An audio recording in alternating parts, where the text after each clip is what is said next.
Alhamdulillah, salatu wassalamu ala rasulillah wa ala alihi wa sahbihi wa mawala. Ibu-ibu yang dirahmati Allah, Alhamdulillah, puji syukur kita haturkan kehadirat Allah atas limpahan nikmat yang kita terima. Wabil khusus nikmat iman harus selalu senantiasa dijaga, dan salah satu bentuk penjagaannya adalah dengan bermajelis ilmu. Nabi SAW bersabda, "Mastama qaumun fi baitin min buyutillah yatluna kitabullah wa yatadarasunahu bainahum illa nazalat alaihimus sakinah wa ghashiyatuhumur rahmah wa hafathumul malaikah wa dzakarallahu fi man indah." Tidaklah suatu kaum itu mau berkumpul di rumah di antara rumah-rumah Allah, yaitu masjid, kemudian membaca Al-Quran dan belajar isinya, maka Allah akan berikan ketenangan. Lalu kemudian Allah akan curahkan rahmatnya, hidayahnya, lalu akan disebut-sebut nama panjenengan di sekitar para malaikat yang ada di sisinya. Ibu yang dirahmati oleh Allah Subhanahu wa taala, belum lagi keutamaan tentang man salaka tariqan yaltamisu lahu fi ilman sahalallahu lahu tariqan ilal jannah. Siapa yang kemudian menempuh satu jalan, dan jalan itu adalah dalam rangka iltizam menuntut ilmu, maka Allah akan mudahkan ke surga. Bahasa gampangnya, kalau dulu waktu aktif, usia produktif, masih kerja, begitu udah sepuh, pensiun, tenaganya sudah nggak banyak, mau melamar kerja pun buatan patut gitu kan, maka cara ngisi waktu luang yang paling baik bermajelis ilmu. Barangkali sambil majelis ilmu senderan raga gitu.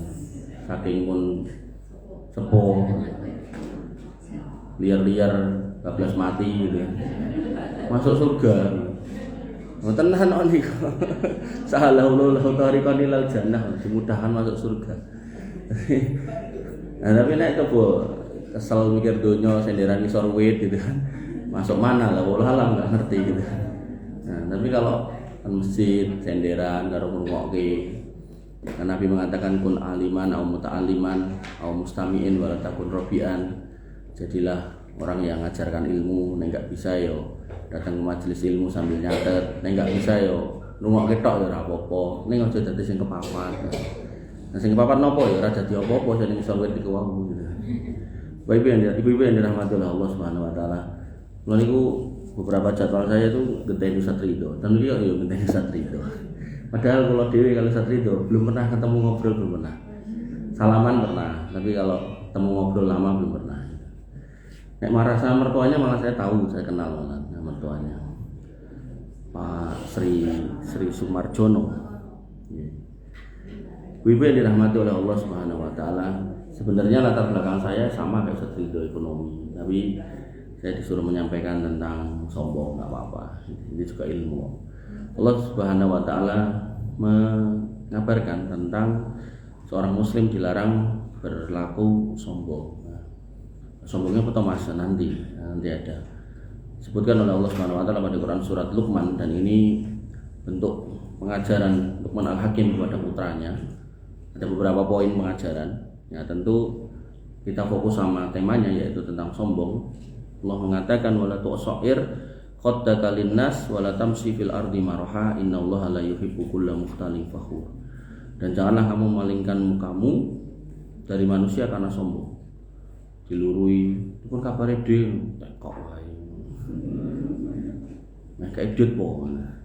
Dan jangan kamu berjalan di muka bumi dengan angkuh. Iku nek cara wong Jawa mlaku karo cincing. Cincing nek banjir boten ana apa lah, ora banjir cincing gitu kan.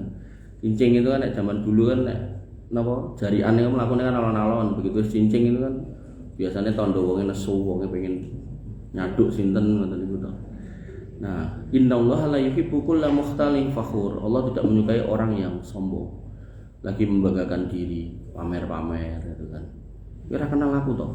Dan jenengan sinten? Calon mayit. Kan akhirnya kan sebenarnya gitu toh. Makanya kita kenapa dilarang membanggakan diri, karena ya itu gitu.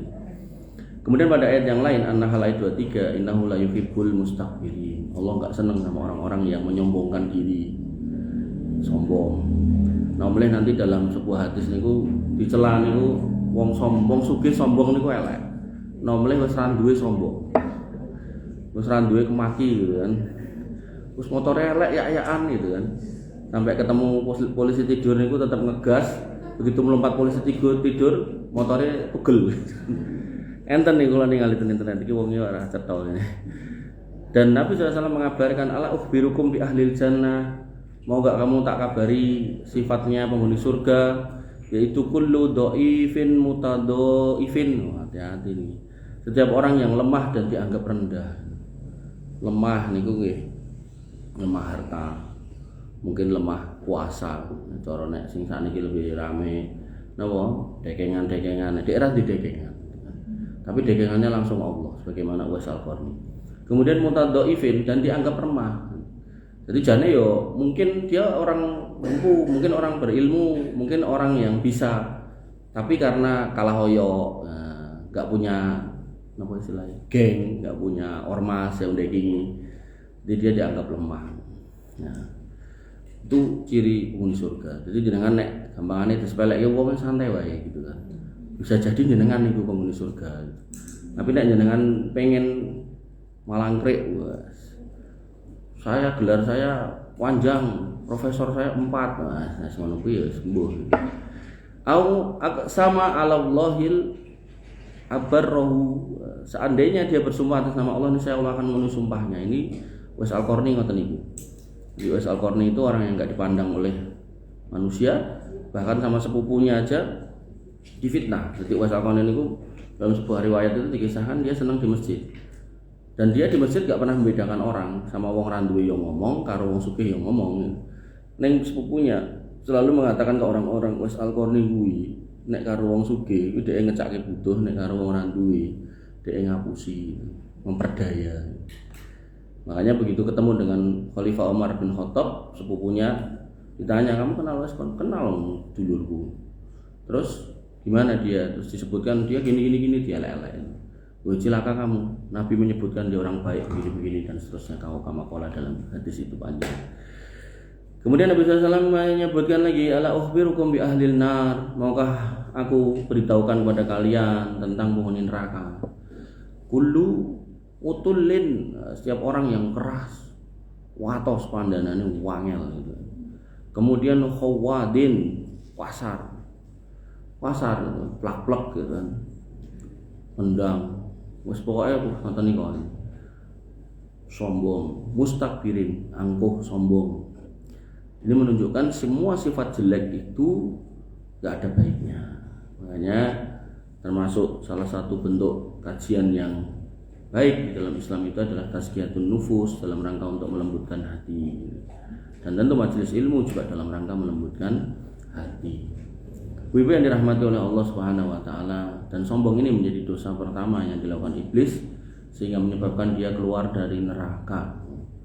Jadi iblis itu tidak menyembah selain Allah pada saat itu. Mongkon sujud wegah gitu. Lalah sing ngongkon Gusti Allah. Wa idh qulna lil malaikati isjudu li adama fasajadu. Dan ingatlah ketika kami perintahkan kepada malaikat untuk sujud, mereka sujud. Illa iblis, kecuali iblis.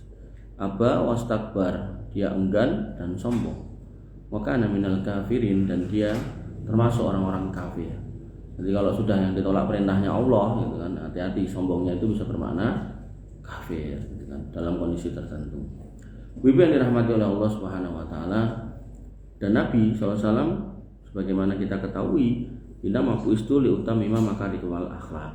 Dalam riwayat lain, li utamima solihal akhlak.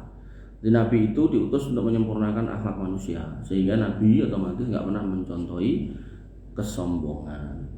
Bahkan Nabi berpesan, la yadkhulul jannata man kana fi qalbi mithqala dzarratin minal kibr. Gak akan masuk surga orang yang di dalam hatinya terdapat kesombongan walaupun kecil. Dzarrah itu yang saya tahu secara bahasa itu maknanya kayak biji pasir nih. Nah, kita terjemahkannya biji sawi gitu. Ya sama sih, kecilnya hampir sama. Jadi pasir nih kan jangan ambil ukuran yang paling kecil ya, niku dzarrah niku setahu saya niku gitu kan. Tapi nek terjemahan kita biji sawi. Nanti nek orang fisika menerjemahkannya sebagai biji atom, itu tambah raketok meneh gitu. Pokoknya kecil banget. Nah, kemudian para sahabat sebagiannya ada yang protes gitu. Inna rajula yuhibbu ayyakuna thawbuhu hasanan wa na'luhu hasanan. ada hasanatan. Ada orang yang seneng sama pakaian bagus, sendalnya bagus, nah, ibu-ibu tasnya bagus. Niku pripun ya Rasul? Apakah niku nggih termasuk kesombongan? Kala kata Nabi SAW, Innallaha jamil yuhibbul jamal. Allah itu indah dan mencintai yang indah. Artinya kalau memang dalam memakai itu nggak ada kesombongan, maka tidak apa-apa.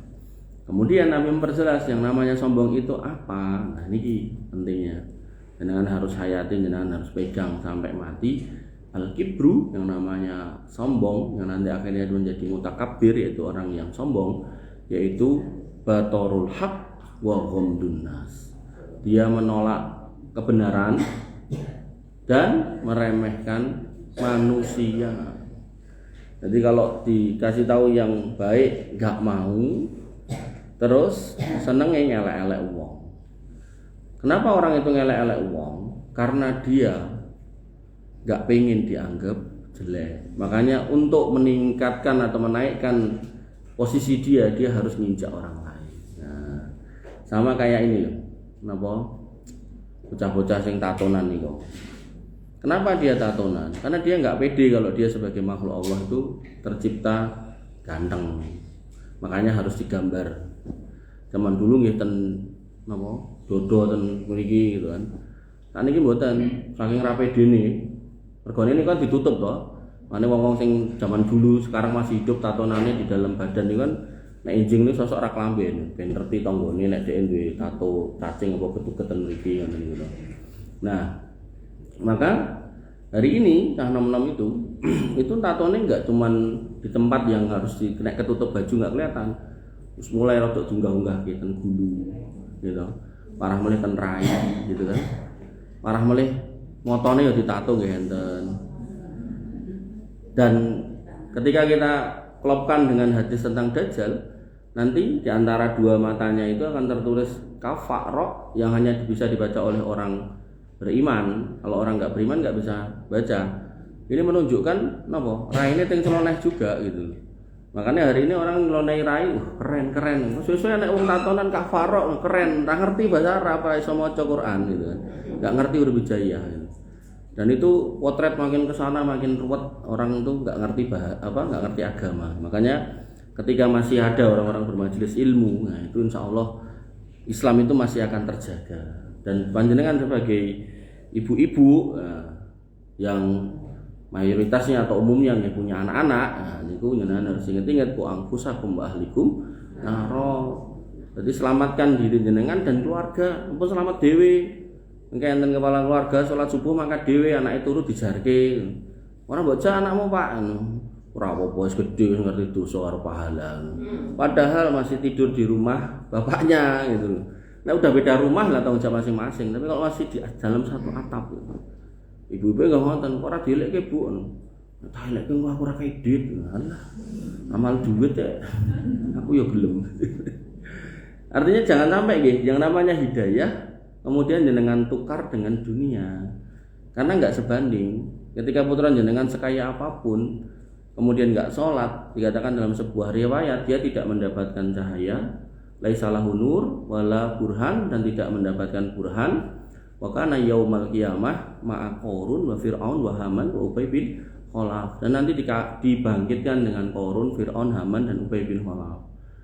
Jadi wong nek ra salat niku mungkin ten akhirat dibangkitkan karena tokoh-tokoh ahli neraka. Kenapa dibangkitkan dengan Qarun? Karena tidak boleh punya alasan lagi sibuk ngurusi duit nganti ra salat. Wong Qarun sing duwite akeh ya tetep nyemplung neraka gitu. Kenapa kok dibangkitkan sama Fir'aun? Enggak boleh alasan aku sibuk dadi RT sampai ra sempet salat. Amal RT lho Fir'aun wae nyemplung neraka gitu. Terus enggak boleh juga alasan ngopo kok ra salat? Wah aku sibuk Yoko Oskamling dadi satpam, amal satpam. Haman niku panglimane Firaun sing memegang tentaranya Firaun ya nyemplung neraka. Ubay bin Khalaf apa ora salat itu kan. Wah aku sibuk dodolan angkringan, amal angkringan. Ubay bin Khalaf niku tokoh saudagarnya orang kafir Quraisy yang nyemplung neraka. Artinya enggak ada celah, enggak ada udzur untuk seorang muslim untuk tidak salat kecuali 3. Wah, yang bisa jawab tak kasih hadiah. 1.000. Ngacung Bu. Lumayan iki iso nggo tuku beras. Itu ning kene, Bu. Lah kan lho. Ayo ngacung, Bu, kecuali 3. Boleh enggak sholat kecuali 3?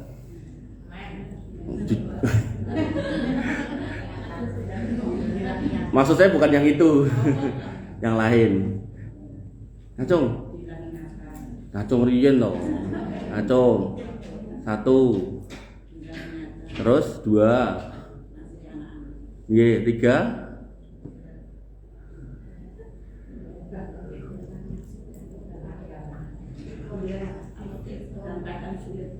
Ya?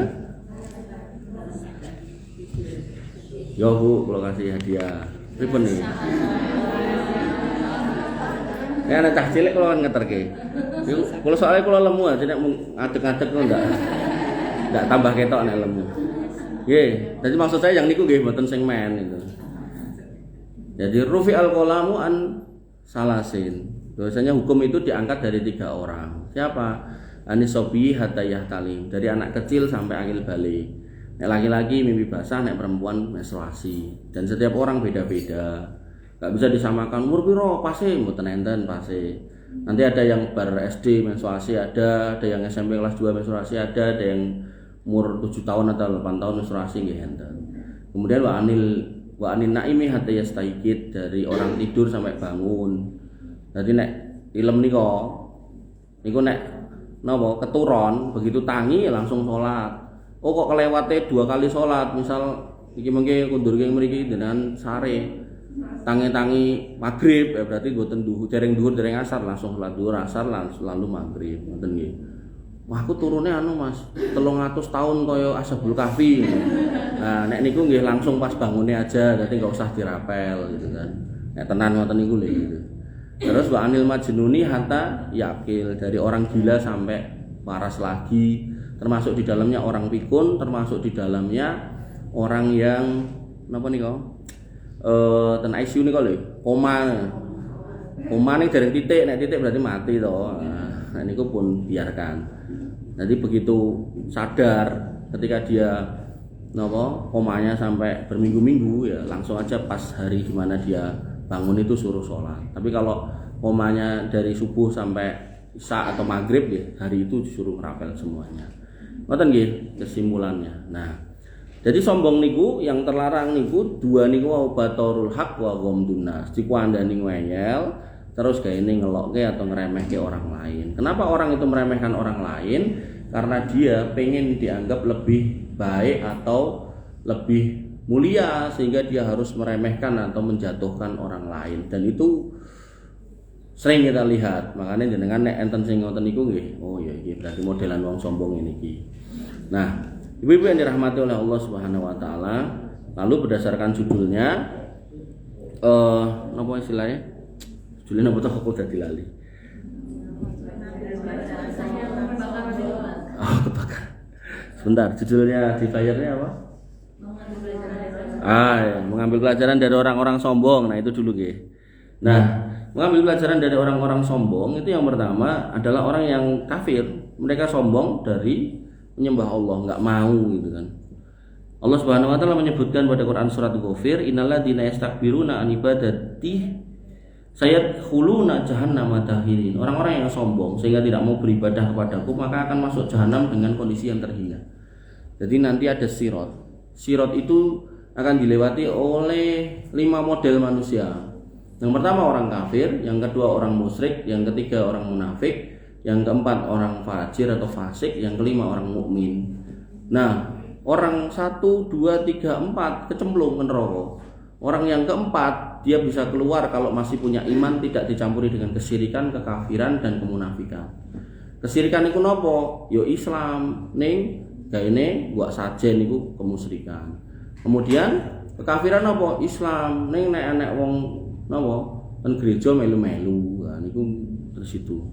Kemudian kemunafikan apa? Islam ning karo koncone atau saudarane muslim karo agamane wanyeli ra karo-karuan. Enten ta wonten niku to? Nah, maka 3 ini kecemplung dan kekal di dalamnya. Yang keempat orang fasik, misal dia pernah berbuat dosa besar dan belum bertobat atau lupa bertobat dan di akhirat adalah nggak kebagian syafaat dari Nabi SAW, maka dia harus mempertanggungjawabkan tentang itu, baru nanti dikeluarkan dimasukkan ke surga. Nah, orang yang mukmin ya ini yang kemudian bablas masuk surga. Nah, di sini disebutkan orang sombong yang pertama yaitu orang kafir itu, dan mereka akan benar-benar masuk ke dalam neraka. Kemudian yang kedua, orang yang sombong yang berikutnya adalah orang yang menolak ajaran Nabi SAW.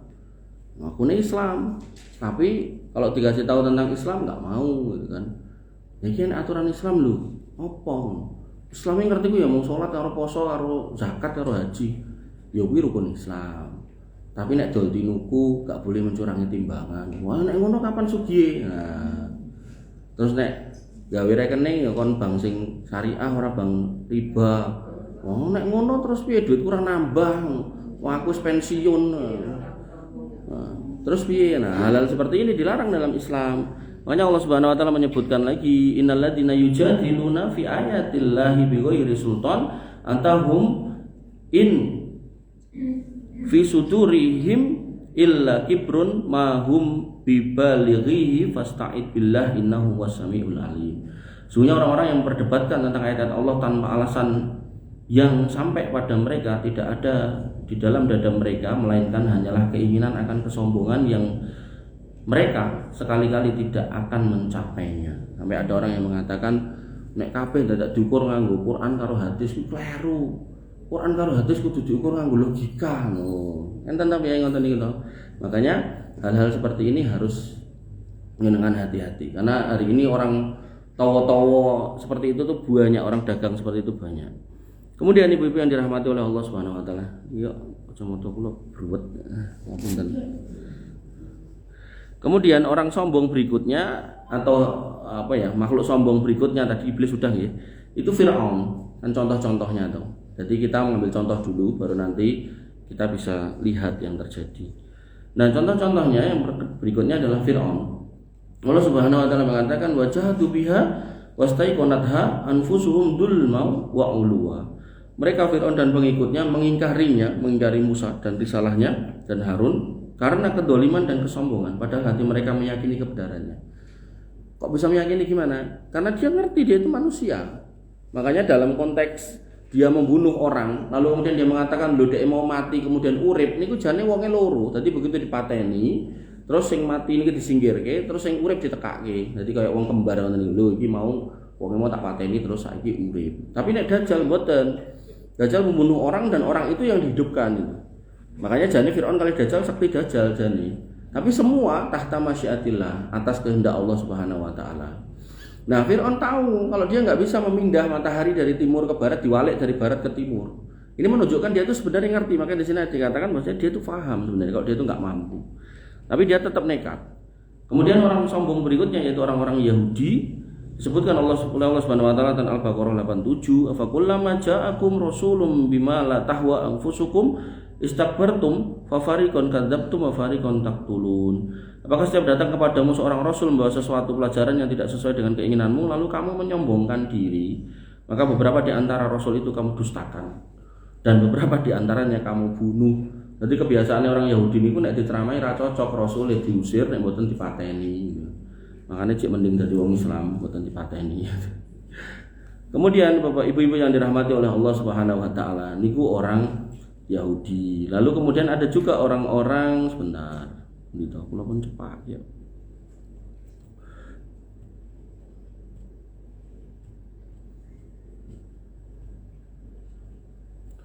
Yeah. Ada juga orang-orang Nasrani.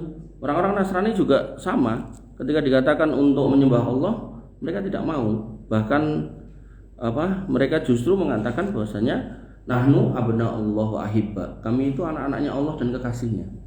Makanya mereka akan mengatakan pada diri mereka dan menyebut diri mereka sebagai anak-anak Allah, kekasih-kekasih Allah gitu kan. Maka orang-orang seperti ini adalah orang-orang yang tidak paham bagaimana harusnya bersikap. Makanya dalam konteks apa yang ditanyakan oleh Bu Idras panjenengan kan gitu. Nah, itu tentang apa yang terjadi di Amerika, yaitu tentu bagian dari peringatan Allah Subhanahu wa taala. Jadi namanya duit wow. Nah, Itu kalau dipegang oleh orang beriman itu namanya nikmat, kalau dipegang oleh orang kafir itu namanya istidraj. Makin banyak dipegang orang beriman, itu nikmatnya makin banyak. Tentu orang beriman yang saya maksud ya orang beriman yang kemudian mengalokasikan nikmat itu di jalan Allah. Oh, tambah sugih, sedekahnya tambah oke, zakatnya tambah oke, tambah sering haji umroh gitu kan. Tambah banyak korbannya. Nek dulu korbannya sapi 1/7 kan yang sugih banget ya sapi dhewean gitu kan. Jangan pasaran duwe ning kantong enek 10.000 infake 2.000 kok didit sak yuta infake ya 2.000. Didit sak miliar infake ya 2.000 gitu. Ampun nggih. Nah, maka ketika nikmat itu seperti itu, maka adab juga sama. Ketika bentuknya adalah bencana alam, ya, ketika kemudian kena kepada orang beriman, maka itu cobaan. Kalau itu kena pada orang kafir, maka itu adab yang dicicil oleh Allah Subhanahu wa taala. Dan tentu kalau mereka tidak bisa mengambil pelajaran di akhirat, mereka akan mendapatkan yang lebih dahsyat daripada itu. Makanya dahulu ada seorang Yahudi yang miskin nyegat Ibnu Hajar al-Asqalani, pengarang kitab napa Bu? Napa Bu? Hadiah 100.000 lagi. Ulumul Maram gitu kan. Nah, dicegat Ibnu Hajar al-Asqalani pada waktu itu menjadi seorang qadhi. Qadhi itu nek cara sakniki nggih hakim agung. Dan seorang qadhi pada waktu itu benar-benar harus orang alim gitu kan. Harus orang ulama yang ngerti semua disiplin ilmu, akidah, fikih, usul fikih, hadis, ilmu hadis dan seterusnya, tafsir gitu kan. Maka dicegat. Kemudian dia protes gitu kan. Ya Syekh gitu kan. Apakah kamu nggak tahu kalau Nabimu mengatakan ad-dunya sijnul mu'min wa jannatul kafir? Dunia itu penjaranya orang beriman. Kemudian dia adalah surganya orang kafir. Neng saiki tak delok kok rodok beda. Kamu naik kendaraan mewah, tentu pada waktu itu namanya kendaraan mewah bukan mobil gitu. Kereta kuda gitu, yang sudah dengan banyak ornamennya, terus dikawal gitu kan. Lah aku koyo ngene compang-campe gitu kan. Iki ora kuwalik gitu kan. Kata Ibnu Hajar al-Asqalani, namanya ulama itu cerdas ya.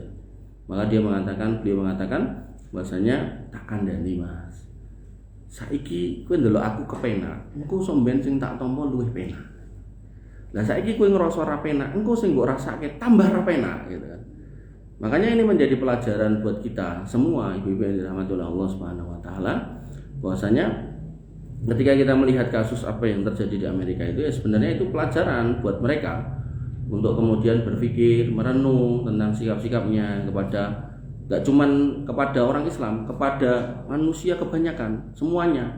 Kan dia mendoliminya gak cuman orang Islam, walaupun yang paling banyak orang Islam gitu kan. Nah maka harusnya mereka melihat itu. Makanya kalau kasus kayak Gaza itu kan sampai hancur lebur gitu kan butuh waktu 1,5 tahun atau hampir 2 tahun. Nah, kasus dia yang terjadi itu cuma butuh waktu 2 hari, 3 hari, mungkin sekarang berjalan hari-harinya gitu kan.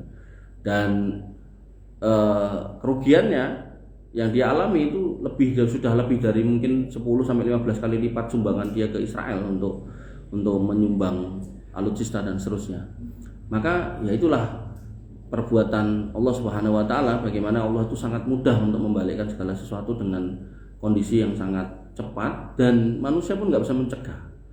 Makanya kalau ada orang tawa-tawa iso mendeke udan gitu kan, maka itu nggak mungkin. Kalaupun sampai berhenti bejan, kalaupun dibaleninnya berhasil, maka itu cobaan. Nah, karena nanti yang namanya Dajjal itu datang keliling ke seluruh dunia, nawaknya diri sebagai Tuhan. Nah, makanya Dajjal dikasih gelar Al-Masih Ad-Dajjal. Isa juga Al-Masih, Isa bin Maryam, sama-sama Al-Masih yang artinya yang diurapi, yang yang diangkat gitu kan. Atau kalau istilah mereka itu namanya Mesias, sang juru selamat gitu kan. Nah, yang satunya nggak pernah ngaku sebagai Tuhan, neng diaku Tuhan. Yang satunya ngaku-ngaku jadi Tuhan. Nah, kelebihan dalam arti yang dilihat manusia, kalau Isa Al-Masih itu batasannya menghidupkan orang mati, menyembuhkan orang sakit gitu kan. Maka yang namanya Dajjal lebih parah lagi. Dia bisa mendatangkan hujan. Tempat yang subur kalau warganya nggak mau beriman, begitu ditinggal jadi gersang. Tempat yang gersang begitu warganya beriman jadi subur. danau, empang, waduk atau apapun lah namanya, yang ada airnya bisa kering kalau nggak beriman. Kemudian sebaliknya yang kering bisa ada airnya. Makanya semua dia lakukan demi sebuah pengakuan kalau aku adalah Tuhan. Dan itu akhirnya oleh mereka yang kemudian tidak beriman atau tidak sabar atas cobaan, atau akidahnya tidak lurus, atau imannya tidak benar, ya dia kemudian akan menimbang, nek aku gak melu DE, gak iso sugih uripku gak penak, melu gitu kan. Maka diikutilah oleh yang pertama sekumpulan para wanita, yang kedua 70.000 orang Yahudi, yang ketiga sekumpulan orang Khawarij. Orang Khawarij ini orang yang mengkafirkan kaum muslimin. Tadi naik diskusi beda sithik kafir kowe gitu kan. Padahal Nabi SAW mengatakan man qatala mu'ahadan lam yarah raihatal jannah.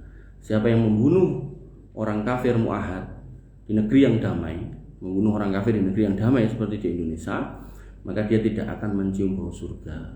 Padahal yang namanya bau surga itu layu jadu mimasiroti arba'ina aman, bisa didapatkan dari jarak 40 tahun perjalanan. 40 tahun perjalanan niku nek unta mlakune 5 km per jam, sehari bisa 10 jam mlaku. Maka nek dibengke 365 dikalikan 40 niku ketemune 708.000 km. Niku setara dengan ngubengi bumi lewat garis khatulistiwa ping 17. Jadi seorang muslim nggak boleh misal Natalan ngerti-ngerti masang bom dan gereja, nggak boleh gitu kan. Makanya jenengan nek dipamiti putrane, Bu meh jihad ning ndi gereja gentan tak bom ngono. Ora kena kuwi dosa. Jadi bukan berpahala malah dosa gitu kan. Nah, kalau kepada orang kafir aja kita diminta untuk seperti itu, masa kita berlaku seperti itu kepada orang Islam. Makanya miris ketika ada orang kemudian bikin ormas berjamaah membaiat seseorang jadi imame, kemudian bapaknya orang melu kafir pak jenengan pak. Nah, itu ada orang-orang itu ya orang sombong juga, dia nggak ngerti agama, kemudian mendeskripsikan dengan pahamnya, kemudian ditembakkan kepada orang lain dan begitu diluruskan nggak mau. Makanya godaan syaitan itu kalau nggak salah itu 5. Urutannya yang pertama itu adalah soal kesyirikan. Jadi manusia itu akan diusahakan untuk syirik atau kafir gitu. Pilihannya di situ. Nah, kemudian yang kedua, ketika dia berhasil untuk tidak berbuat kesyirikan, digoda untuk berbuat bid'ah. Berbuat bid'ah. Dan kemudian yang ketiga baru digoda untuk berbuat dosa besar. Dosa besar niku napa? Dosa-dosa yang diancam oleh Allah Subhanahu wa taala akan azab, diancam akan laknat, atau diancam akan janji-janji yang tidak baik dari Allah dan Rasulnya. Nah, itu kalau Imam Ad-Dahabi mengumpulkan niku enten 76 dalam kitab Al-Kabair. Nah, tentu yang pertama ya kembali lagi ke kesyirikan tadi. Dan orang yang berbuat bid'ah, kenapa disebutkan nomor 2 sedangkan pelaku dosa besar nomor 3? Karena pelaku bid'ah itu ra rumangsa nek kleru. Tidak merasa gitu kan. Padahal agama itu given itu napa? Given itu sudah ada sepaket ngeten iki, tomponen utuh-utuhan gitu. Jangan ditambahi, jangan dikurangi ya. Makanya Allah mengatakan al-yauma akmaltu lakum dinakum wa atmamtu alaikum nikmati wa raditu lakumul Islam madina. Yang namanya agama itu sudah sempurna, sudah dicukupkan dan diridhoi ya seperti ini gitu. Given itu kalau bahasa Arabnya niku taufikiyah. Taufikiyah itu berarti berdasarkan taufik dari Allah, tinggal melu. Makanya Nabi mengatakan alaikum bisunnati wa sunnati khulafa'ir rasyidin al-mahdi. Melu wa sunnahku dan sunnah khulafa'ur rasyidin mahdi. Makanya nanti kalau orang enggak paham, tarawih ini Nabi enggak pernah tarawih. Memang benar Nabi itu tarawih cuma 3 kali. Tapi yang nyuruh tarawih itu khalifah sinten? Umar. Nah, legitimasinya dari mana tadi? Alaikum bisunnati wa sunnati khulafa'ir rasyidin. Jadi khalifah Umar punya legitimasi untuk membuat sunnah. Dan itu sudah dibenarkan oleh Nabi SAW waktu hidup. Makanya kalau saat ini enten orang namanya Umar juga gitu, terus gawe ritual ngubengi kuburan, terus gawe donga wirid munine ya Habib Fulan bin Fulan sahilana bil fulus, kertas merah yang halus-halus gitu kan. Itu jelas gak pernah ada dalam Islam. Makanya jenengan nek mirsani mereka itu jane mung dihapusi. ngumpul ke kuburan, diharapkan sedekah infaknya, terus kotake ora mung cilik kados tadi yang melampah niku mboten, tapi gede sak terbelo gitu kan. Begitu bongkaran mboten nganggo kresek ngeten iki, nganggone karung. Tur ya ora mung siji minimal 5 gitu kan. Nah itu akhirnya terus punya definisi barokah gitu kan. Mboten nggih. Jadi ya itulah napa step-step menuju datangnya Dajjal yang sebenarnya niku ngoten niku. Makanya kalau kita mau merenung niku gampang kok jan ya. Ketika nanti misal di tanggal Isra Mi'raj gitu kan. Niku kita mengerti atau mengetahui dari kecil nek Nabi itu seumur hidup Isra Mi'raj ping pinten? 1.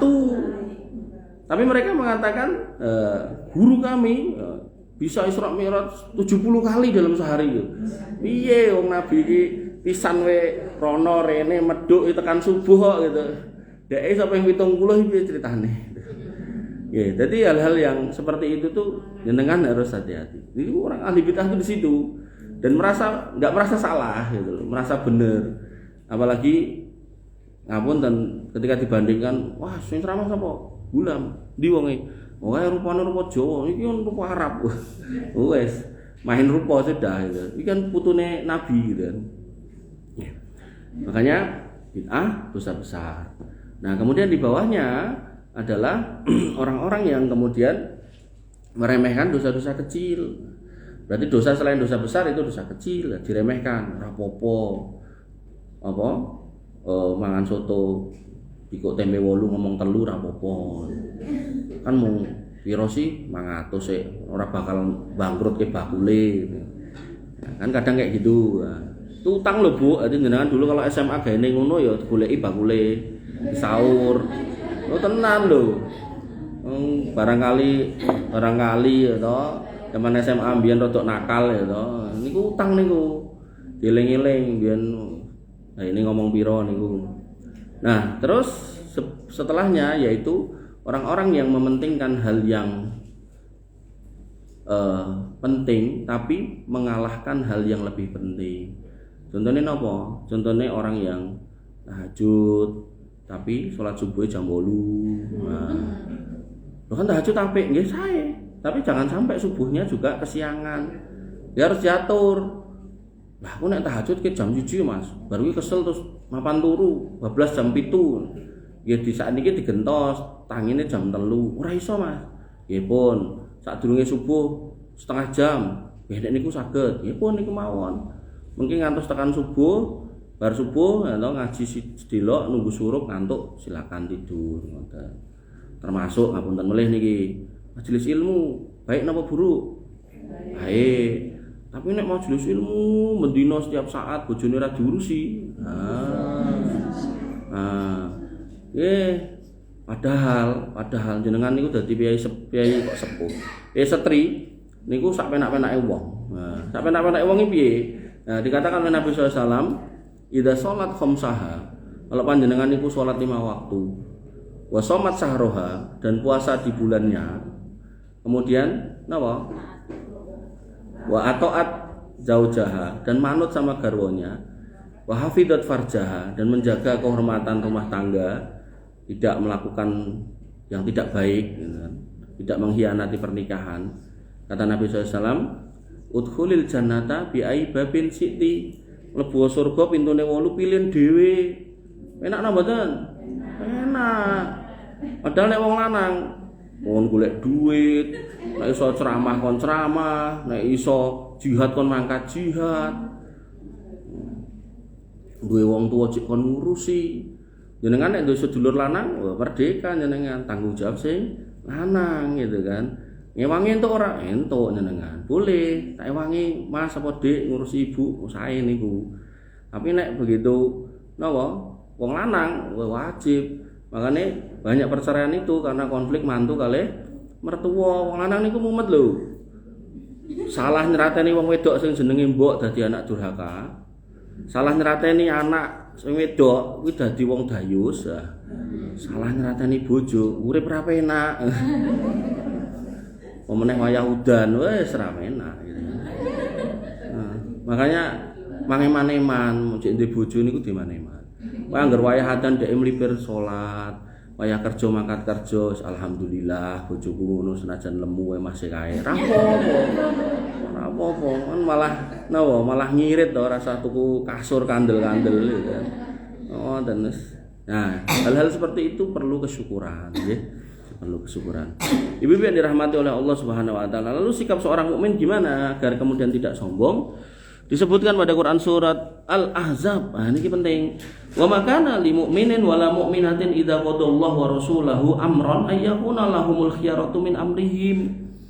Jadi ayatnya ayat 6. Wah, ini kacamatane kudu ganti nih. Ayat 36. 36 maaf. Al-Ahzab 36. Jadi tidak pantas orang beriman laki-laki dan perempuan itu kalau diperintah oleh Allah dan Rasulnya kosak-kosek. Bu kok ora kudungan, malah kudungan panas itu. Ampun, neraka tambah panas. Sampai enten ibu-ibu niku ibuke kudungan sae. Nah niku putrane niku pun akil balik mungkin SMA atau mungkin kuliah semester ora dikudungi malah kathok cendak. Ora dikudungi bu anake. Yo ben payu sik to tat ngono.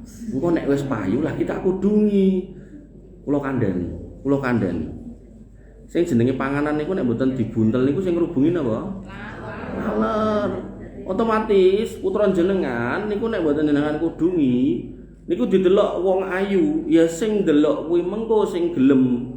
Nah nanti nek begitu kemudian ngapunten dia ndelok sing liya, sing luwih napa lah misal luwih putih, luwih napa, ya dia akan pindah ke lain hati. Makanya jangan itu yang dikejar. Makanya ketika datang seorang laki-laki kata Nabi SAW, idza ja'atkum man tardawna dinahu wa khuluqah.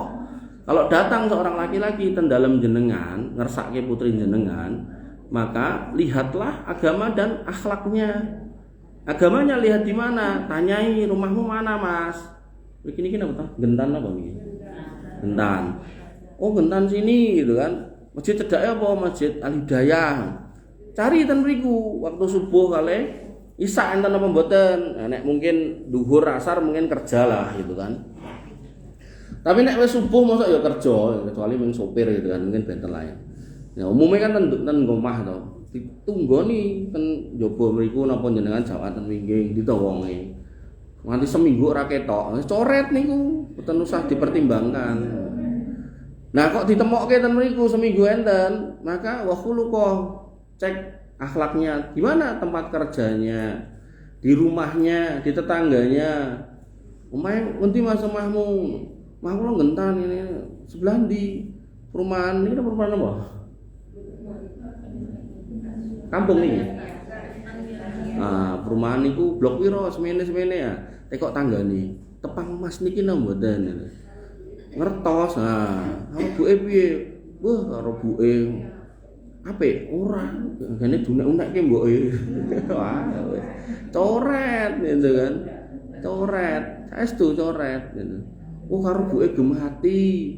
Saking gematine pokoke napa angger bengi niku kula diceritani mboke gane mijeti. Ora pun ngoten niku wis pek mantu wis. Rasa kosak-kose. Ya senajan lemu kaya kula. Wong sak niki angel kok. Wis kerja wis ngene jek ndelok fisik meneh ya wis lah. Nggih. Kowe gadah rencang jane ya sae gitu kan. Tapi begitu kemudian disodorkan itu kan.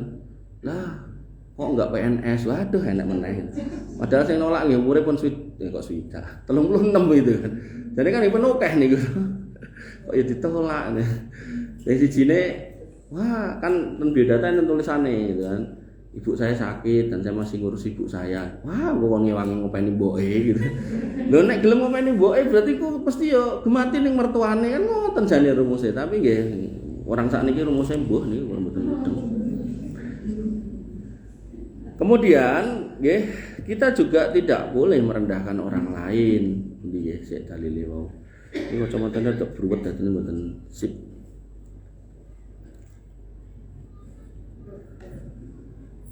Nah, bagaimana dengan hukuman pelaku sombong di dunia? Disebutkan dalam sebuah riwayat, anna rajulan akala inda Rasulillah sallallahu alaihi wasallam bisimalih. Ada seorang laki-laki yang makan di dekat Nabi SAW dengan tangan kiwa, makan tangan kiri. Kemudian, ini sombong batarul haq tadi loh, menolak kebenaran. Lalu Nabi SAW mengatakan, kul biyaminik, bro, mangan nggak tangan-tanganmu loh, joki wow gitu kan. Kemudian dia mengatakan, la astati, dan sakit loh. Jadi bukannya diusahakan langsung boten sakit. Karena enten tapi yang ngoten niku, yai napa nika? Kidal. Lho kidal silakan jenengan kidal ngopo-ngopo tangan kiwa silakan. Ning nek wis urusan makan, jangan usahakan. Kecuali memang kados Agus Buntung ranti tangan, lah lain cerita. Nek emang nggak punya tangan lain cerita loh. Tapi nek masih punya tangan, tangannya masih normal, jangan dibalik sing tangan nggo cewek sing kiwa nggih mangan. Itu kualik. Tapi nek selain itu misal kidal ngambil barang pakai tangan kiri silakan, nulis pakai tangan kiri silakan, nggak ada masalah. Tapi begitu urusan makan sama cebok jangan dibalik. Nah ini la astati, nggak bisa. Maka yang terjadi faqala Nabi SAW mengatakan la istatota, ora iso, tenan gitu.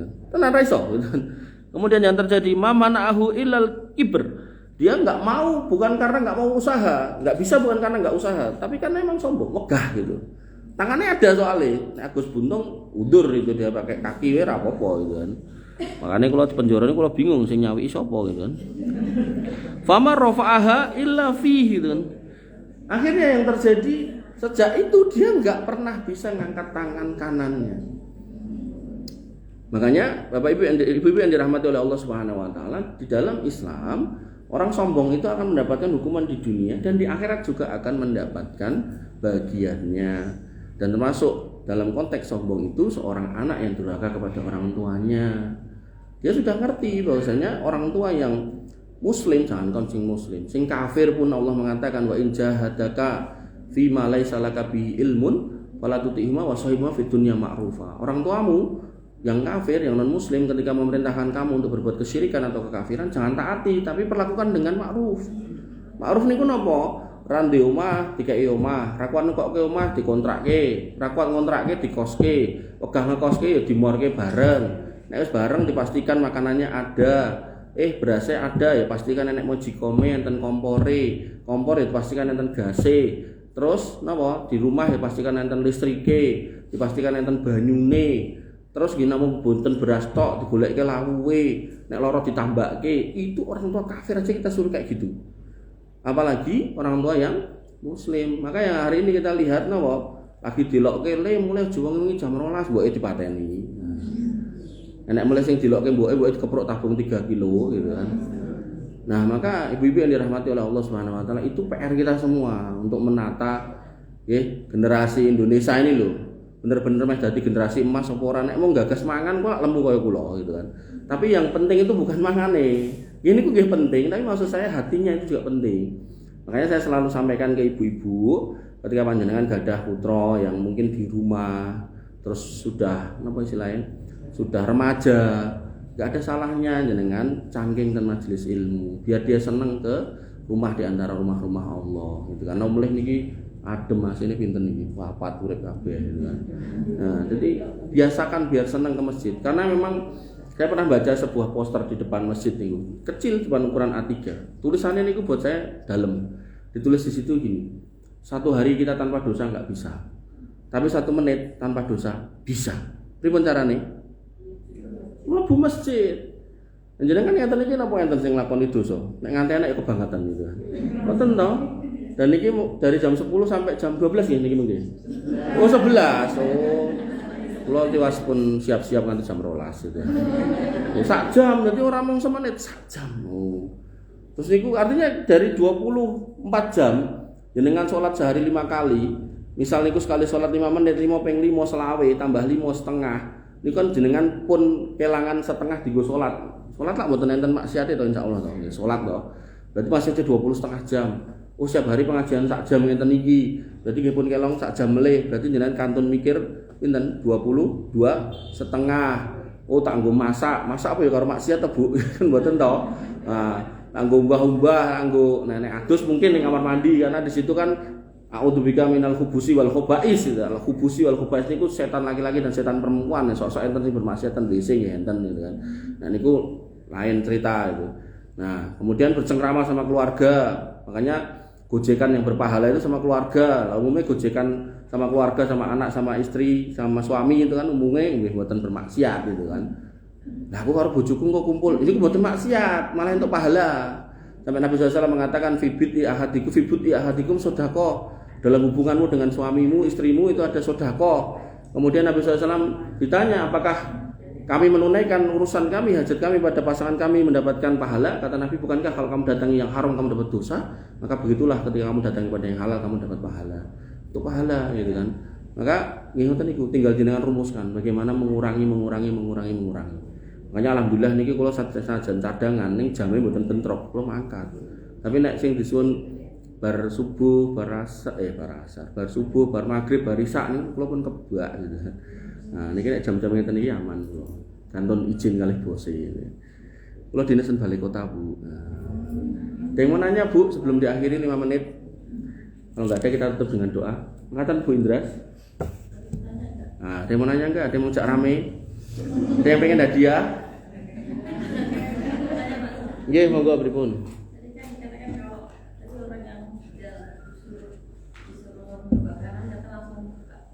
Ya.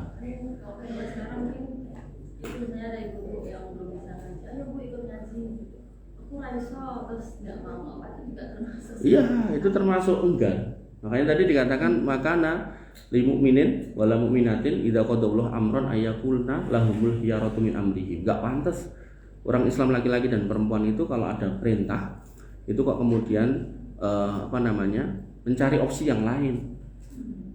Suruh kerudungan, oh mau panas. Ya golek kudung sing adem. Wong jaman ngangge masker niku enten masker sing enek AC-ne kok. Golek kudung sing enek kipase to, kan. Dicari alternatifnya. Oh jenengan nek ngertos senarat niku saking panase Bu, niku mbok bilih jenengan kon enten umroh haji to. Nek saking panase niku napa? Golek gombal iku dikai banyu dikuplukke ten lho. Emang panas tenan lho. Nan brujukan mawon nggih mlampah tekan omah garing gitu. Artinya kalau ada pepatah mengatakan ada 1000 jalan menuju Roma gitu kan.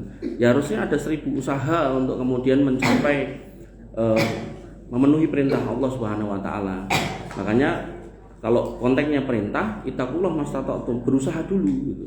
Kalau nggak ada usaha ya otomatis dinilai dia tidak punya usaha, nggak ada udzur di situ.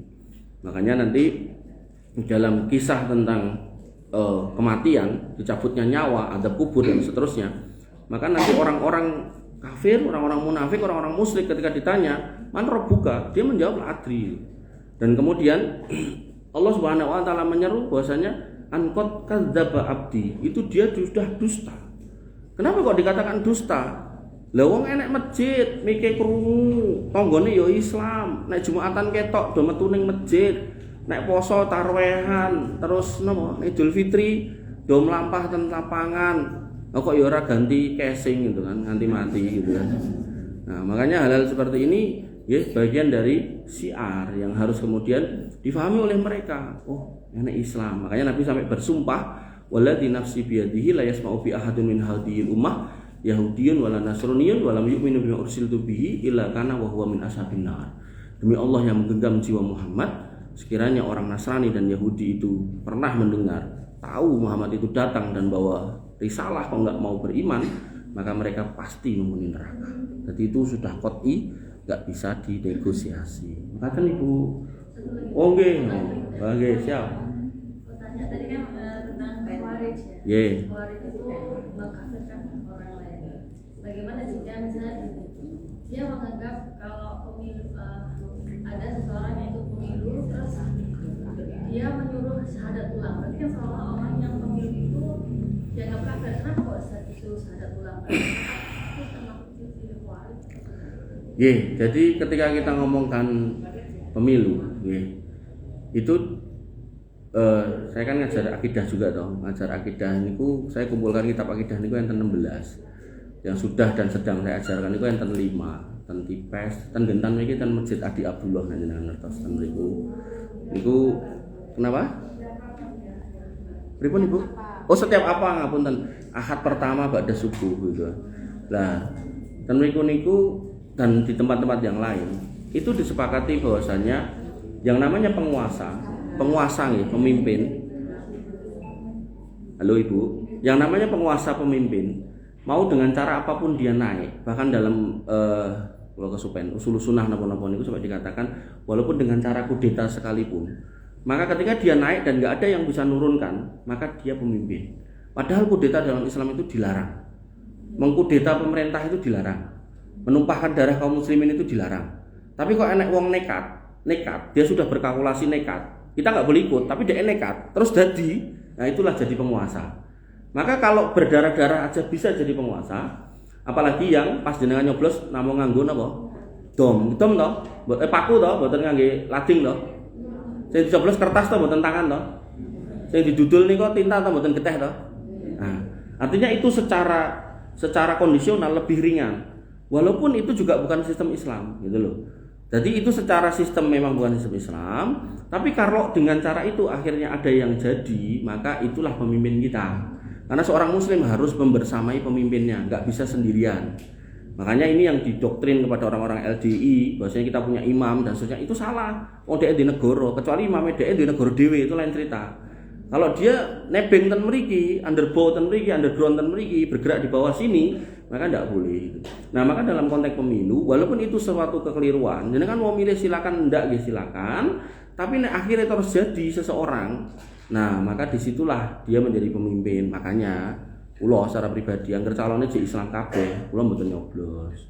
Tapi nek calonnya ada yang non muslim, maka saya akan pilih yang Islam. Ngoten. Kenapa? Tugas kita bukan soal menentukan siapa yang menjadi pemimpin, tapi tugas kita mendoakan. Makanya Imam Ahmad bin Hambal, jadi dalam kitab Ushul Sunnah, beliau dikisahkan bahwasanya beliau itu 3 kali ganti penguasa niku dipenjoro karena berbeda pendapat dengan penguasa dan disiksa. Kemudian muridnya niku napa berusaha untuk minta restu, gimana kalau kita turunkan penguasa dengan kudeta. Kata Imam Ahmad bin Hambal, enggak boleh. Bahkan beliau mengatakan sebuah kalimat, yang kalimat ini ditulis oleh sejarah, yaitu lau anna li da'watun mustajabatun la da'autu sultan. Kalau sekiranya aku ndedonga siji wae, dongaku kuwi genah kabul, kuwi genah tak dongake nggo penguasa. Makanya di penguasa yang keempat itu langsung Allah berikan penguasa yang baik, yang tidak berakidah Mu'tazilah gitu. Makanya di dalam Quran ini nggih ayat. Allah mengatakan wa kadzalika nuwalli ba'dadh dhalimina ba'dhum bi ba'din. Seperti itulah penguasa kami berikan dengan spek yang sama dengan warganya. Artinya ngeten, buah enggak jatuh jauh dari pohonnya. Ini berlaku untuk anak dan orang tua. Wong tuane ngantukan, seneng turu, anake ya biasane ngono iku. Wong tuane seneng rendang, biasanya anaknya ngono iku gitu kan. Tapi begitu konteknya penguasa, maka penguasa lahir dari rakyat. Maka ketika jenengan menginginkan penguasa yang baik, ayat tadi mengatakan jadilah warga yang baik. Gampangnya ngeten. Nek jenengan komplain, pemimpinku kok gayane korupsi, sakniki kula tekoki. Nek ngurus SIM kalih SNK do nitip napa bayar dhewe ngaku dhewe. Kula tekoki mang jujur mawon. Nitip nggih pun. Nek jenengan cek kersa ngoten pengen penguasa yang baik niku ngimpi di siang bolong. Lah, enggak ada masalah, Bu, enggak lulus enggak apa-apa. Enggak apa-apa. Enggak apa-apa. Lalu sekarang bahasanya di ayat di hadis napa? Ar-rasi wal murtasi finnar. Orang yang menyuap dan orang yang menerima suap masuk neraka. Ayo. Yang mana? Pilih duwe SIM apa pilih duwe SIM nyemplung neraka atau kenapa? Kenapa? Ya malah beneran kan ini di. Enggak apa-apa, dicoba lagi aja. Niki deh. Yang mengatakan orang yang pemilu itu terus dia menyuruh bersyarat-bersyarat yang ditanya. Berarti kan dia menganggap orang yang pemilu itu kan kafir. Nah iya, itu namanya orang. Iya, masuk itu. Jadi dia mengatakan sesuatu yang tidak sesuai tempatnya, dia mengkafirkan sesuatu yang tidak masuk wilayah situ. Termasuk yang kudeta penguasa itu tidak kafir. Tapi kok kemudian berarti kok kafir? Enggak. Kudeta penguasa itu salah, tapi enggak sampai lah pada level kekafiran. Jadi saya pengen menjelaskan lebar tadi gitu. Jadi pemilu itu jenengan mau nyoblos silakan, enggak ya silakan gitu loh. Tapi bukan berarti terus nek yang jadi bukan yang jenengan pilih terus jenengan wah mau manut ning dalan ra nganggo helm gitu kan ampun. Tetap pakai helm. Ada nanti orang-orang kayak gitu, enggak bisa move on. Kene dalan kok ora helman lho. Penguasane dudu sing tak coblos gitu kan. Monggo, nik Ibu Rini niki riyen nggih. Monggo. Untuk menasihati orang yang berbuat bid'ah, Ustaz. Nggih. Dia merasa benar. Ya. Yang disampaikan oleh istilahnya ustadznya itu ini, kalau saya melakukan amalan ini kan saya akan mendapatkan pahala melaksanakan sunnah-sunnah Rasulullah. Siap. Yang kedua itu yang belum tahu karena ilmunya awal. Yeah. Ya, tentu yang dibutuhkan di situ adalah berdakwah. Nah, cara berdakwah tentu juga harus dengan penuh kesabaran, bil mau'idotil hasanah, dengan penuh hikmah, dan kemudian dengan pelajaran-pelajaran yang baik, dan tentu dengan kesabaran. Dan yang paling penting, ibu-ibu yang dirahmati oleh Allah Subhanahu wa taala, ku anfusakum wa ahlikum. Kita jaga keluarga kita. Keluarga kita niku berarti ya dimulai dari keluarga inti, suami jenengan, putra jenengan, nek pun gadah mantu nggih mantu, putu, nek niku pun aman, insya Allah nanti kemudian ke kiri kanan dan seterusnya. Jadi kadang termasuk kula men ketika kita kajian ngoten, kula jane pengene wae ilmu kula tak tok nggih, wah gitu kan. Tapi kan ternyata kondisionalnya enggak seperti itu. Nah, maka ya terkadang idealisme atau keinginan itu berbenturan dengan realisme, dengan kenyataan. Coba kayak tak mau cirahku kan enten sing ngoten niku. Nah, maka ya tentu kita harus slow sesuai dengan kondisionalnya. Yang penting walaupun mereka melakukan itu, mereka tetap saudara kita. Jadi saya tidak mau masuk dalam wilayah takfiriyah tadi, mengafirkan, iki wong ahli bid'ah rasa disrawungi, mboten, tetap disrawungi. Bahkan kalau ada musibah jenengan hadir. Jangan sampai jenengan sudah beda, enggak pernah hadir ketika ada musibah dia, ketika ada masalah jenengan enggak pernah bantu gitu kan. Maka sisi hikmahnya nggak akan muncul. Makanya dalam Islam itu kita pun disuruh berbuat baik sama orang non muslim, maka kepada orang Islam tentu kita harus lebih baik. Jadi intinya tetap kita dakwai, kita majelis ilmu. Terus hari ini dakwah itu gampil loh. Ketika jenengan angsal video atau flyer jenengan share ke yang bersangkutan, ayo ngaji kapan yang masjid iki gitu kan. Nah ketika dia sudah bisa masuk ke circle jenengan, disitulah kemudian akan ada transfer ilmu, transfer materi yang tentu harapannya akan ada perubahan pelan tapi pasti. Jadi proses itu pernah saya jalani Bu ketika saya masih kuliah. Saya niku pun betul kitab tauhid. Kulo niku kan khotib cadangan sejak SMA nih. Nah niku kulo mesti materi saya selalu kitab tauhid itu karena di kampung itu ada acara namanya bersih desa. Nah orang nggak paham niku bersih desa resik-resik desa. Ning sebenarnya yang terjadi bukan resik-resik desa, tapi gua sial gitu loh. Nah saya menyampaikan itu, bapak saya itu langsung nyegat ya aku, pokoknya siap mati, ora apa-apa Pak nek mati ngene iki gitu kan. Gue ke SMA kalau sampaikan itu. Nah delalah berapa niku kula kan ceramah soal bersih desa gitu. Kula ya mikir ya, iki nek dulu kan mung sak masjid, sak kampung, iki sak kelurahan gitu kan. Ah wis bismillah gitu aja. Pada akhirnya ketika kita bisa menyampaikan dengan hikmah dan mau'idoh hasanah dengan cara yang baik, materi yang berat tapi kita sampaikan dengan baik, maka insya Allah hidayah itu tetap hadir. Tapi kadang tuh orang tuh pengennya kudu ndang melu, nek orang ngono ahlu bid'ah nyemplung rokok gitu. Akhirnya yang terjadi dilawan. Wong kula nate lho Bu. Dan ya wis. Terus kemudian yang terjadi dia terus tanya gini. Kuwi jenggoten ngene maksudnya piye? Nah, iki ngikuti sunah Nabi. Jane kowe melu pengajian ning Sarliwon, ning gone Habib Fulan bin Fulan. Lha apa emang? Soale ning kono akeh wong jenggote luwih dawa timbang kowe sak mene-mene iki. Kuwi biyen stres wis mari gitu. Oh berarti aku wong stres gitu kan. Jadi saya ngomong ke ayat, ngomong ke hadis langsung di ngoten tok gitu. Jadi mak pleketis itu ya sudah. Dan memang itulah dakwah ya. Bahkan Nabi itu dikatakan orang gila, penyair, wong stres gitu kan. Bahkan Nabi itu dilempari kotoran, diludahi, dilempari batu ya sudah. Itu memang resiko dakwah. Makanya kalau nek ketemu kalian ibu-ibu atau jenengan ayem kula ngomong sama ngomongnya ora masalah gitu kan. Enggak. Karena saya nyegat gitu kan. Sumangga Bu. Niki betul apa niki lanjut? Oh terakhir. Waalaikumsalam. Ada ya Ustaz ya seperti selawatan nih. Yeah. Nah, ada salah satu Ustaz yang nggak tahu salah satu banyak. Atau salah banyak. Sebelum menyampaikan kajian dia mengatakan syaratan dulu Ustaz 1 jam ada itu. Ya Ustaz berarti lah syaratan itu kan pakai nyanyi-nyanyi berirama. Yeah. Kita orang awam kan nggak tahu nih apakah itu ada tuntunan dari Rasul Rasul atau tidak, dan itu sifatnya seperti apa Ustaz? Itu juga nggak tahu. Iya, cekap, siap. Jadi dalam Islam, sholawat itu ada dan sunnah. Dan Nabi mencontohkan Allahumma sholli ala Muhammad, Allahumma sholli ala Sayyidina Muhammad, boleh. Allahumma sholli ala Sayyidina wa maulana Muhammad, boleh. Allahumma sholli ala Muhammad wa ala ali Muhammad, boleh. Atau sholawat Ibrahimiyah itu juga boleh gitu kan. Tapi kalau sudah dibahasakan sholawatan gitu kan, maka itu sudah berbentuk syair-syair tertentu yang mana kadang jenengan kalau nggak hati-hati maknanya itu bermuatan kesirikan. Contoh ya. Hampir semua grup hadroh, hampir semua, saya ngelihat ada beberapa niku melakukan atau menyanyikan sholawat yang judulnya Madad ya Husain. Madad gitu kan. Nah, kayak gitu. Nah, Madad ya Husain niku secara arti minta tolong ya Husain. Menurut jenengan niku gimana bahasa niku?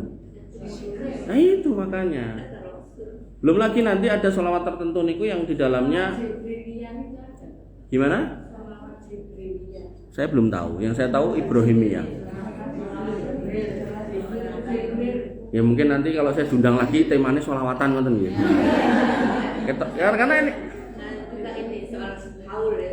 Haul itu juga sekarang ada juga sholawat itu apa itu? Nah makanya Nabi kan mengatakan taraktu fikum amro ini lantadilu mata masaktum bima abada, tak tinggalkan dua perkara, dua pusaka, dua warisan yang kalau kamu pegang kamu gak akan sesat selamanya, Quran dan Sunnah. Dan Quran Sunnah ini bisa ditambahkan dengan sunnahnya Khulafaur Rasyidin. Nah orang-orang yang males membaca Quran dan Sunnah karena emang gak hafal ya membaca. Saya pun tadi baca, nggak kemudian semuanya hafal. Sebagian saya hafal, nggak semua saya hafal itu loh. Tapi dalam rangka untuk hati-hati saya baca.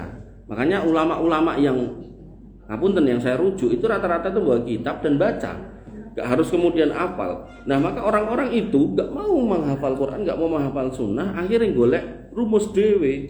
Bahkan sampai dikatakan kalau kamu membaca sholawat sibtu durol dan seterusnya kamu akan begini, kamu akan begitu. Lah niku kan sudah masuk dalam wilayah agama yang dimana dikatakan oleh Imam Malik bahwasanya apa yang tidak pernah menjadi ajaran zaman Nabi maka sampai hari kiamat gak akan pernah menjadi ajaran. Artinya kalau kita mau ngomong dengan jujur, haul niku sejak kapan? Jangan ngomongnya haul Solo niku kalau nggak salah sejak 114 tahun yang lalu. Padahal Nabi sudah ada 1500 tahun yang lalu. Pertanyaannya yang salah yang haul apa nabinya? Atau yang kedua pertanyaan lagi nih, Khalifah Rasyidin enten 4. Dari 4 niki 3 mati dibunuh. Niki menurut jenengan kondisi politiknya sedang baik-baik aja atau enggak baik? Tidak baik. Presiden Indonesia ada 5 misal, sing 4 mati dibunuh. Ini berarti kan ruwet lagian politiknya. Enggak pernah sekalipun mereka itu kemudian mendatangi makam Nabi, ya Rasul, madad ya Rasul, bantu kami, enggak pernah gitu. Itu akidah yang hak dari Allah Subhanahu wa taala dan sirah mencatat. Makanya mereka enggak pernah berani menyatakan ini kita ambil dari Umar bin Khattab, dari enggak ada soalnya. Termasuk yang dilakukan orang Syiah. Orang Syiah hari ini setiap tanggal 10 Muharram mencabuk-cabuk badannya, palanya, mukul-mukul dadanya gitu kan. Ngomongnya untuk merasakan kesedihan kematian Imam Husain. Sekarang Bapak Husain matinya dibunuh. Kudunya, nah emang itu sebuah amalan yang baik. Loh Husain sudah melakukan itu, nggak ada satu riwayat pun Husain melakukan itu. Makanya inilah agama-agama yang dibuat-buat.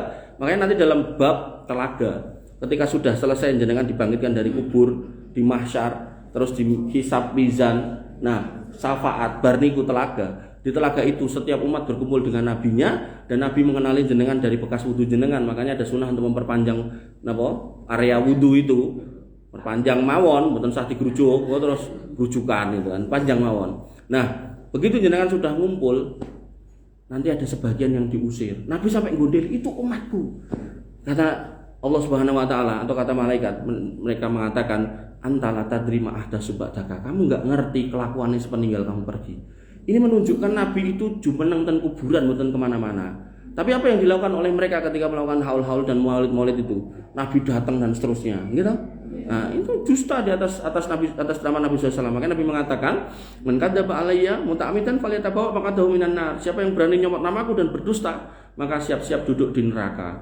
Bahkan parah lagi, dustanya enggak cuma nyomot nama Nabi, bahkan namanya Allah Subhanahu wa taala sampai mengatakan sapa wong sing teko ning haul Solo ora bakal Jadi susah uripe ora bakal dadi wong kere. Kenapa? Karena Habib Fulan ini adalah Menteri Keuangannya Allah. Coba kula nek ngaku dadi lurah Mbaki kan jenengan percaya mboten? Jenengan mesti teko SK-ne ndi, fotone ndi gitu. Wong kula wau ngaku pegawai balik kota panjenengan ra takok. Padahal kula nggawa niku ID card nek jenengan ora percaya tak dudohke gitu. ID card. Kenapa banyak jamaahnya ya Ustaz? Ya itu fenomena menuju kedatangannya Dajjal. Jadi orang itu tidak lagi mempertimbangkan akidah, sing ditimbang itu yang dilihat. Aku nek melu iki kok dadi penak, berkate gede, panganan turah-turah gitu. Nek melu ning kene kok berkate cilik gitu, kok malah renek gitu. Roti secuil. Yang menyampaikan ceramahnya itu juga berdasarkan Quran hadis. Mana ada gitu. Tapi nggak tahu kok dia menyatakan apa seperti sarapan itu. Ya itulah. Nanti kita sambung lagi kalau diundang lagi. Ini cadangan mainan. Tutup dengan doa mboten? Oh nggih, kita tutup dengan doa nggih. Bismillahirrahmanirrahim. Alhamdulillahirabbil alamin. Hamdan syakirin, hamdan naimin, hamdan yuafi ni'amahu wa yukafi mazidah. Ya Rabbana lakal hamdu kama yanbaghi li jalalika wa adimi sultanik. Rabbana lakal hamdu anta nuru samawati wal ardi wa man fina wa lakal hamdu. La ilaha illa anta subhanaka inna kunna minadh dhalimin wa illam taghfir lana wa tarhamna lanakunanna minal khasirin. Allahumma ighfir lil muslimina wal muslimat wal mu'minina wal mu'minat al ahya'i minhum wal amwat innaka samiun qaribun mujibud da'wat wa ya qadiyal hajat. Rabbana zalamna anfusana wa illam taghfir lana wa tarhamna lanakunanna minal khasirin. Rabbana ighfir lana dhunubana wa li ikhwanina alladhina sabaquna bil iman wa la taj'al fi qulubina ghillan lil ladzina amanu rabbana innaka ra'ufur rahim. Rabbana ighfir lana dhunubana wa li walidina warhamhum kama rabbawna shighara. Allahumma ighfir lahum warhamhum wa'afihim wa'fu anhum wa akrim nuzulahum wa wasi' madkhalahum waghsilhum bil ma'i wasalji wal barad. Allahumma taqabbal minna siyamana wa qiyamana wa ruku'ana wa sujudana wa takhassu'ana wa tadarru'ana.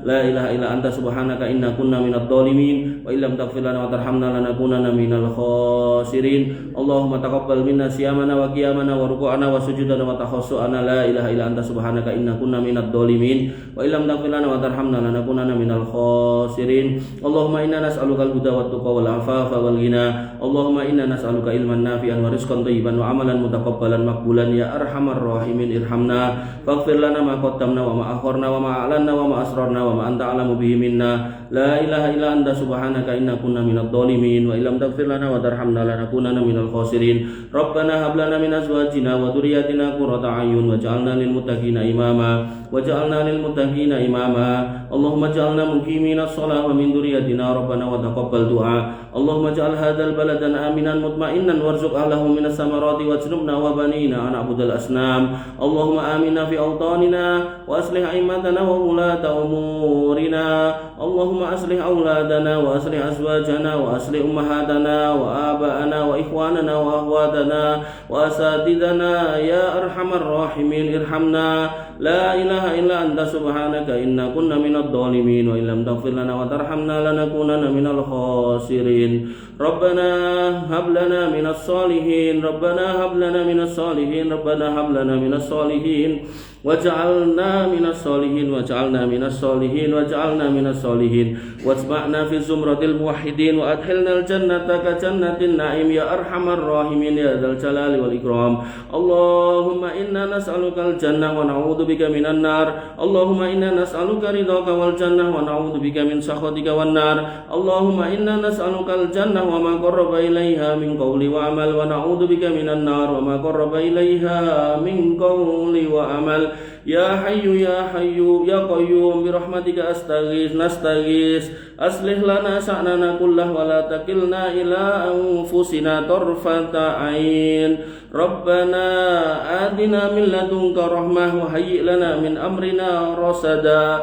Wa ya muqallibal qulub tsabbit qulubana 'alad dinik wa ya musarrifal qulub sarrif qulubana ila ta'atik. La ilaha illa anta subhanaka inna kunna minadh dhalimin wa illam taghfir lana wa tarhamna lanakunanna minal khasirin. اللهم أرنا الحق حقا وارزقنا اتباعه وأرنا الباطل باطلا وارزقنا اجتنابه اللهم اهدنا صراط المستقيم صراط الذين أنعمت عليهم غير المغضوب عليهم ولا الضالين آمين اللهم اكفنا بحلالك عن حرامك وأغننا بفضلك عمن سواك يا غني يا حميد اللهم اشف مرضانا واقض ديوننا يا خير الرازقين اللهم أكثر أموالنا وأكثر أولادنا وبارك لنا فيما أعطيتنا لا إله إلا أنت سبحانك إنا كنا من الظالمين وإن لم تغفر لنا وترحمنا لنكونن من الخاسرين اللهم إنا نعوذ بك من فتنة المحيا والممات ونعوذ بك من فتنة المسيح الدجال ونعوذ بك من عذاب جهنم ونعوذ بك من فتنة القبر وعذاب القبر اللهم إنا نعوذ بك من الربا ونعوذ بك من الدين وغلبة الدين وقهر الرجال اللهم إنا نعوذ بك من المأسام والمغرم يا خير الرازقين اللهم إنا نعوذ بك من سوء الأخلاق ونعوذ بك من النفاق ونعوذ بك من الشرك والظلم والكفر ونعوذ بك من سوء الخاتمة ونسألك حسن الخاتمة ويا خير الرازقين اللهم ارزقنا حسن الخاتمة اللهم ارزقنا حسن الخاتمة اللهم ارزقنا حسن الخاتمة وأدخلنا الجنة واجعلنا من أهل الجنة ولا تجعلنا من أهل النار لا إله إلا أنت سبحانك إنا كنا من الظالمين وإن لم تغفر لنا وترحمنا لنكونن من الخاسرين ربنا آتنا من لدنك رحمة وهيئ لنا من أمرنا رشدا ربنا آتنا ما وعدتنا على رسلك ولا تخزنا يوم القيامة إنك أنت السميع الدعاء إنك لا تخلف الميعاد ربنا آتنا في الدنيا حسنة وفي الآخرة حسنة وقنا عذاب النار وقنا عذاب النار وقنا عذاب النار وآخر دعوانا الحمد لله رب العالمين